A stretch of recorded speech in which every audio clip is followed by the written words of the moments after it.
नमस्कार प्रिय विद्यार्थियों। पिछले अध्याय में हमने जो लिया था वो विषय था विवाह संबंध निषेध।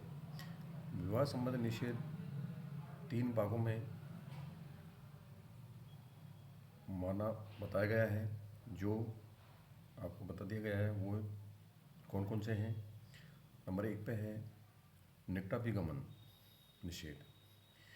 इसके अंदर रेडक्लिफ ब्राउन के अनुसार भी उन्होंने ये बताया कि सही शब्दों में कहें तो निकटाभिगमन यौन संबंधी पाप या अपराध है जो परिवार के निकट संबंधी जैसे पिता पुत्री, माँ पुत्र, भाई बहन के बीच में यौन संबंधों का कारण पनपता है।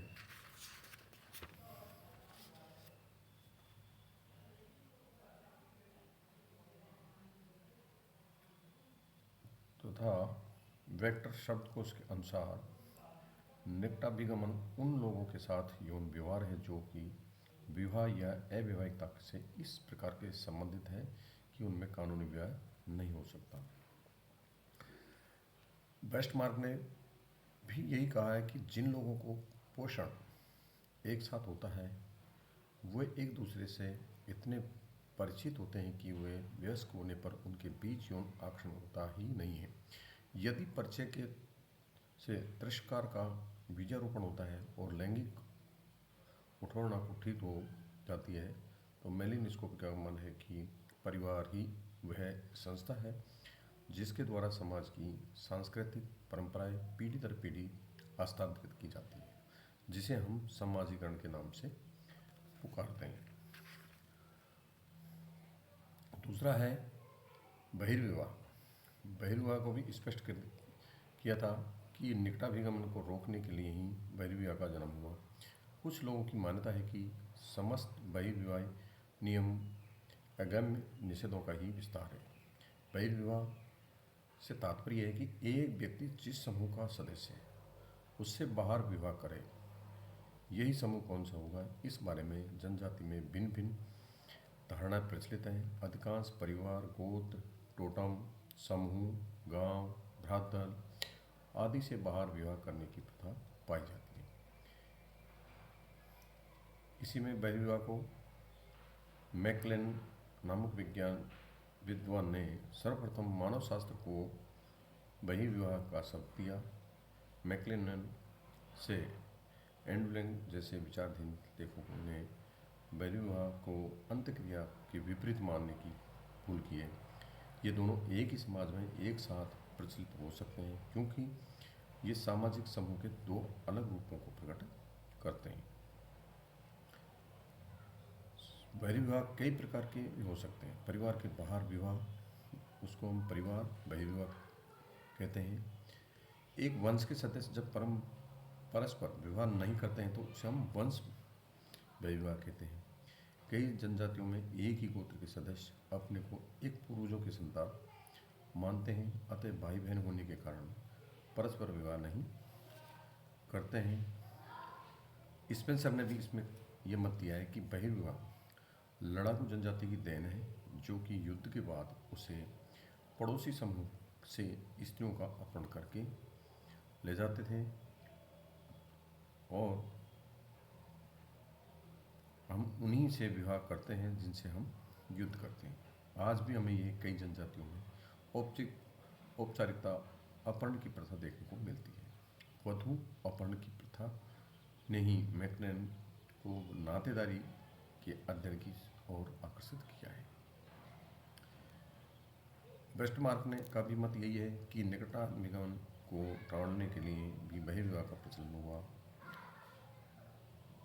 लॉबी इन हॉब हाउस का भी यही मत है कि निकट के रिश्तेदारों में से यौन संबंध स्थापित न हो जाए। इससे बचने के मूल प्रकृति के कारण ही बहिर्विवाह प्रचलन हुआ। कुछ जनजातियों में एक भी नाम के दो समूह में भी परस्पर विवाह नहीं होता है। E.B. टाइलर का भी मत यही है कि इतिहास में बारंबार साम्य जनजातियों के मस्तिष्क में अपने समूह के बाहर विवाह करने और मारने जाने के मध्य सरल व्यवहारिक विकल्प स्पष्ट था।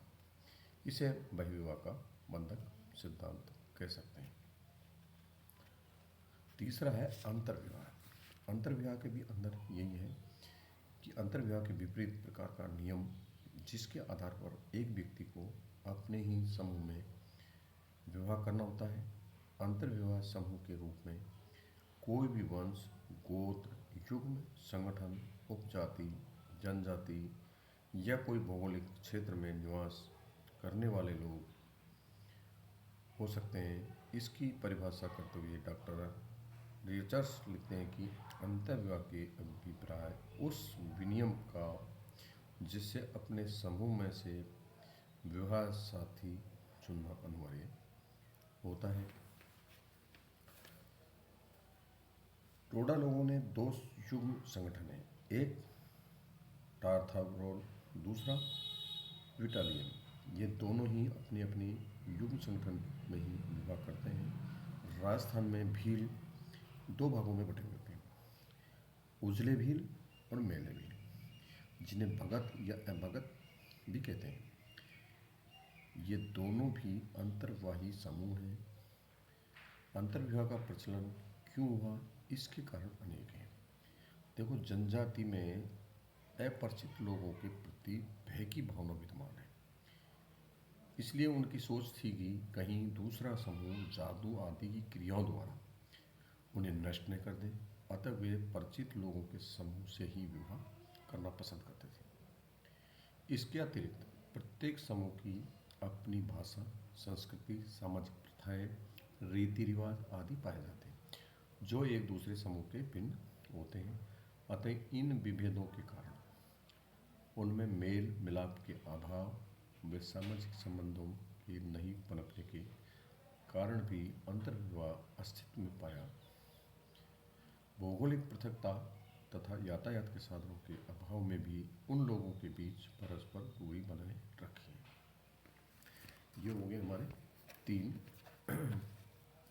विवाह के निषेध। अब लेते हैं अगला बिंदु है हमारा अधिमान्य विवाह। अधिमान्य विवाह किसे कहते हैं? यह एक आदिम जनजाति में विवाह की अनेक प्रणालियां प्रचलित रही हैं। विवाह दो व्यक्तियों के बीच ही संबंध स्थापित नहीं होता, वरन दो परिवार भी जुड़ते हैं और दोनों परिवार एक दूसरे के प्रति अनेक अवसरों पर अधिकारों, दायित्वों का निर्वाह करते हैं।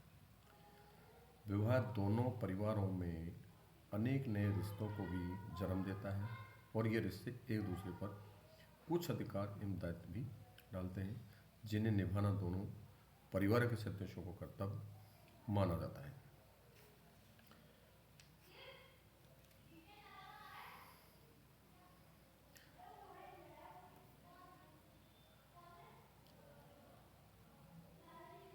एक बार बहन के पति को फसल में से कुछ हिस्सा भेंट करें।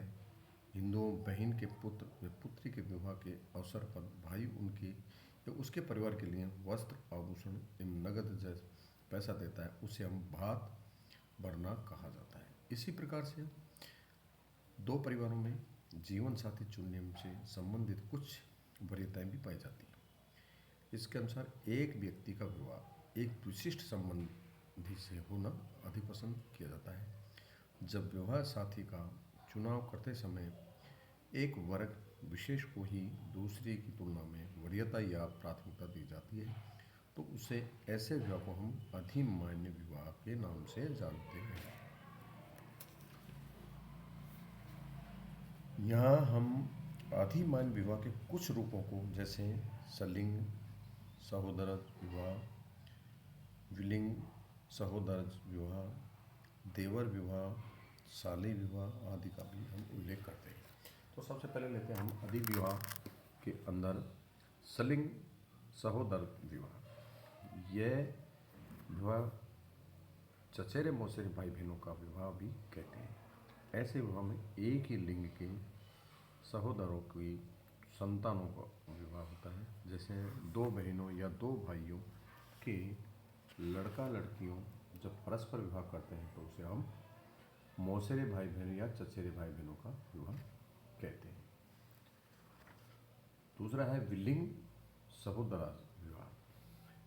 इसे भी हम ममेरे फुफेरे भाई बहनों का विवाह कहते हैं। ऐसे विवाह विलिंग सहोदरों की संतानों में होते हैं। यदि पुरुष अपने मामा की लड़की से विवाह करता है तो उसे मातृपक्षीय विलिंग सहोदर विवाह कहते हैं।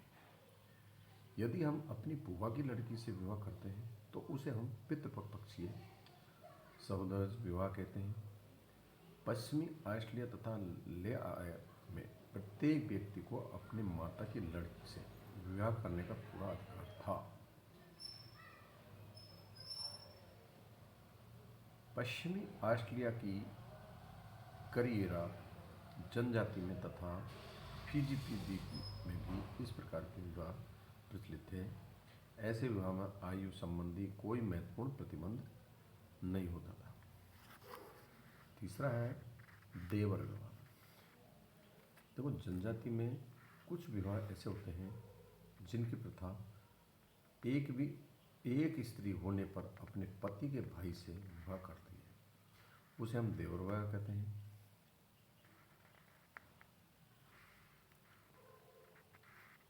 अंग्रेजी लेवरेट शब्द लेटिल भाषा के लेवे से बना है जिसका अर्थ है पति का भाई।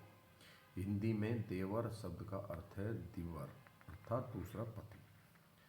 प्राचीन काल में ऐसे कई उदाहरण हमको देखने को मिलते हैं जिनकी हम पुष्टि करते हैं कि मृत बड़े भाई की पत्नी अपने पति या छोटे भाई से विवाह कर लिया जाता है, उसे हम देवर विवाह कहते हैं। ये दो भागों में भी बांटा जा सकता है।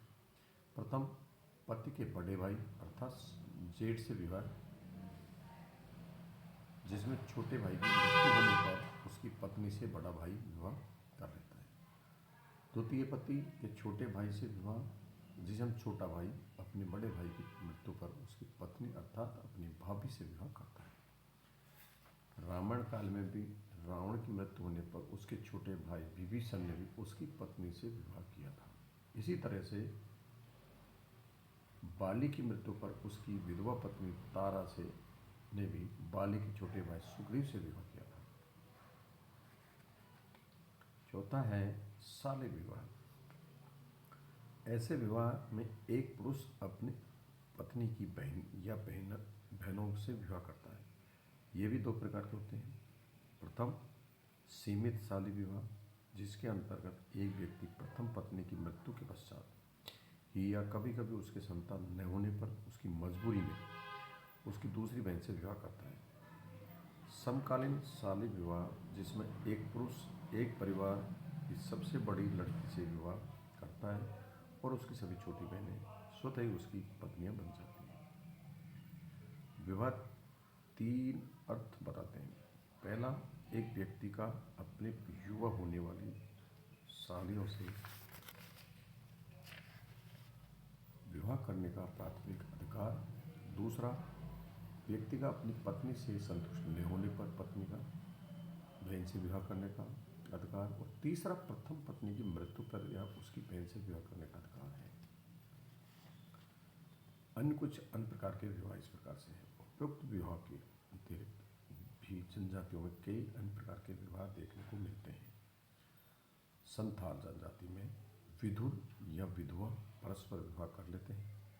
मातृसत्तात्मक गारो जनजाति में एक दामाद अपनी विधवा सास से विवाह कर लेता है, जिससे कि दामाद का सास की संपत्ति पर अधिकार हो जाता है। गौड़ लोगों में दादा व पोती का विवाह हो जाता है। लुशाई पर्वत पर रहने वाली लाखेर जनजाति ऐसा सेमा नागाओं में एक पुत्र अपनी सगी माँ को छोड़कर पिता की अन्य विधवा स्त्रियों से अर्थात सौतेली माताओं से विवाह करता है।